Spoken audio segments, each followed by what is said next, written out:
Hoy te presento el capítulo número 31, Información basura en el mundo de Castaneda. A las 10 de la mañana del 14 de diciembre de 1994, me llamó la periodista para decirme que había entrevistado a Carlos Castaneda y que ese artículo saldría en una revista de gran tirada. Me contó que la entrevista había sido resultado de una larga elaboración, pues el método consistió en una mezcla de faxes que iban y venían a y de Los Ángeles, con un remake de las cosas habladas en las ocasiones en que Castaneda y ella se habían visto. Le dije que tenía otra noticia, pero que no se la daría por teléfono. Se enfadó. Le dije que, sobre la marcha, tomaría yo el avión e iría a Madrid a contárselo. Así lo hice, y quedamos citados en una oscura plaza, en el Escorial, a las 10 de la noche. Mi noticia era la aparición, en la revista Magical Blend, de una, supuestamente, nueva bruja del grupo de Juan Matus, Marilyn Townshend. La publicación de esta revelación era de noviembre de 1994 y se titulaba Ensoñando dentro del ensueño. Algunas perlas cultivadas de ese texto eran las siguientes. El antiguo Nahual me enseñó en Arizona al mismo tiempo en que Carlos Castaneda estaba cambiando de familia de brujos. Carlos dejaba a las hermanas y a los Genaros y estaba en transición hacia su nuevo grupo con Florinda, Taisha y Carol, por razones que él mismo ha explicado.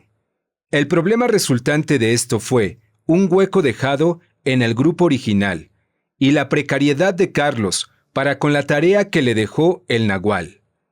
Más adelante explicaba Townshend.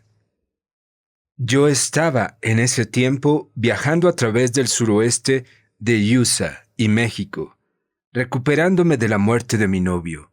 Era profesora de español con un año sabático para un doctorado. En Arizona me encontré a un viejo indio americano, a quien para mi propósito me referiré como Juan Cuervo Negro.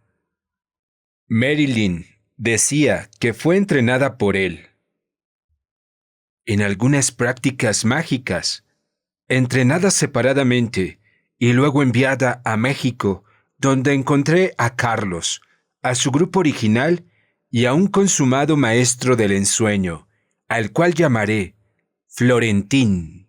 La noticia de Townshend seguía con que su configuración energética era como la de una mujer nahual, y se esperaba que ella cerrar el agujero en el grupo original del cual Carlos se había separado.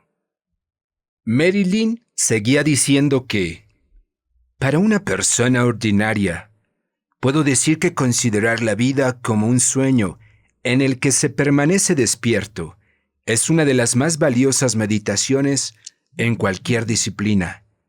Esto permite el conocimiento de la naturaleza ilusoria de todo aquello que llamamos realidad para poder disolver esa percepción en la clara luz blanca, así como podemos disolver nuestro sueño en la luz.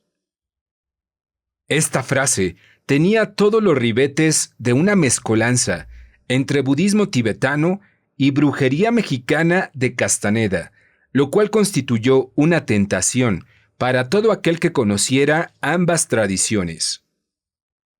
Una de las partes más morbosas del texto revelador de Marilyn era la de que el antiguo Nahual dejó el mundo, pero todavía está en él.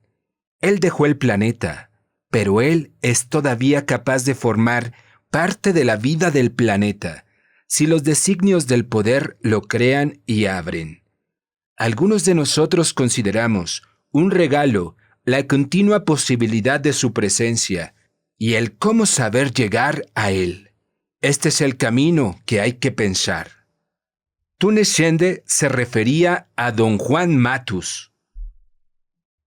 En otra parte decía que la gorda María Tena, a quien yo llamo la mujer mariposa, eligió no escribir, aunque si ella lo hubiera hecho, estoy seguro, habría realizado un trabajo excelente. Las hermanas y los Genaros estaban empleados en otras tareas, y doña Soledad era demasiado independiente. Todo esto estaba así, y tuve que tomarlo en este punto. El propósito de todas nuestras enseñanzas, tal y como han sido impartidas, es percibir la energía directamente.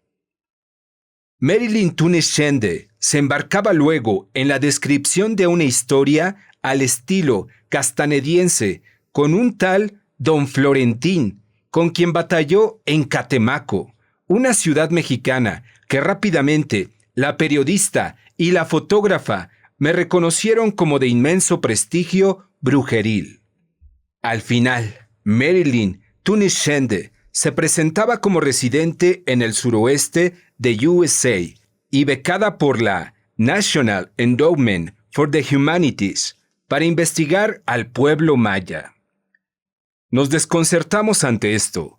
Imaginamos que la familia de brujos y nahuales aumentaba y que, de alguna manera, con el cochambrerío que a Castaneda se le había formado en su grupo, tal y como se había molestado en decir a lo largo de sus libros, estas afirmaciones no dejaban de tener cierta coherencia en el mundo fantasioso en el que todos nosotros estábamos inmersos.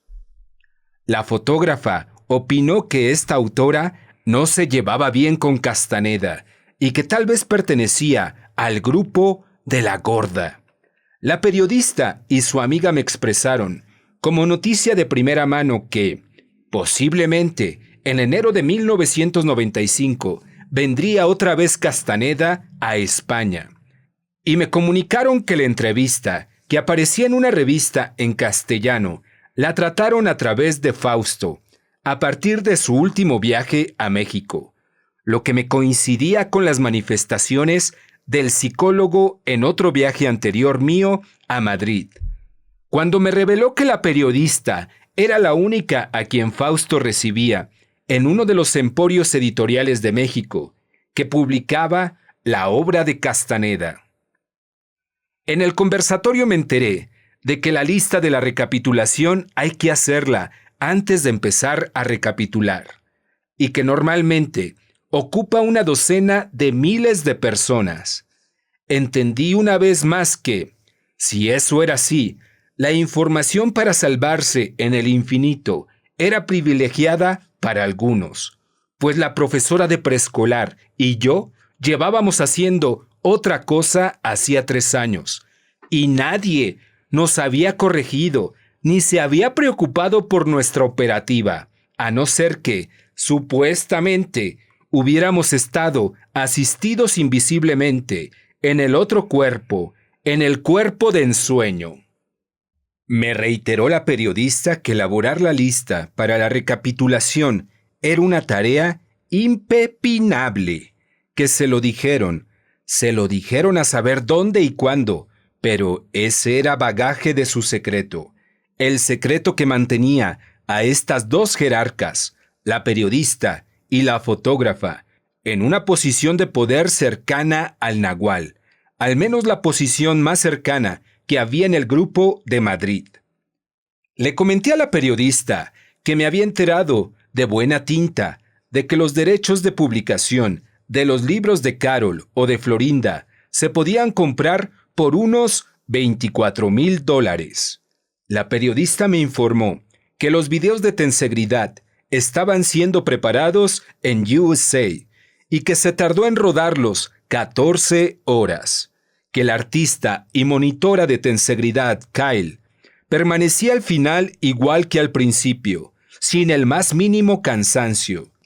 Que Bruce Wagner, el director, estaba detrás de la producción de Freddy Krueger, el monstruo de terror de la serie televisiva. La periodista pensaba que lo de Marilyn Townshend podía tratarse de alguien del grupo de los brujos rebeldes, o alguno de tantos de los discípulos falsos de don Juan Matus, que decía Castaneda que hay por Sudamérica. También me reveló que el último bulo era el de un artista de una película de Marcel Pagnol que andaba diciendo que tuvo una historia de amor con Castaneda, y de Los Ángeles le habían dicho que a ver si podía aportar información al respecto.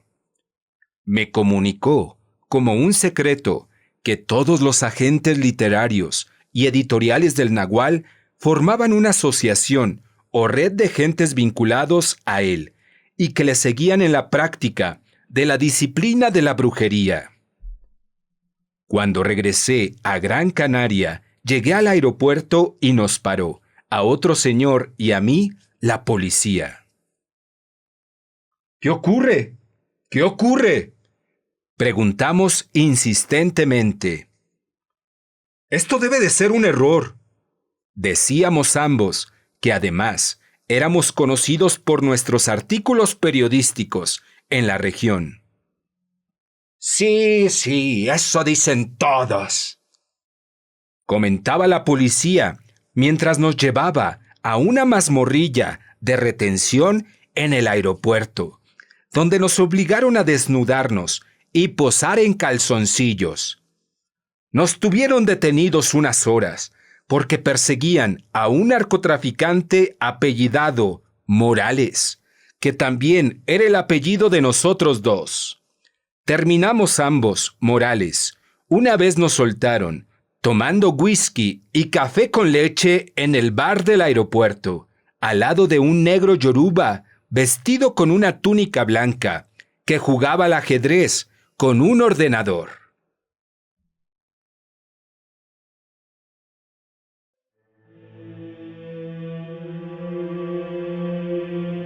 Muchas gracias por tu visita. No te pierdas el próximo capítulo. Seminarios de Carlos Castaneda. Lista de precios y bibliografía.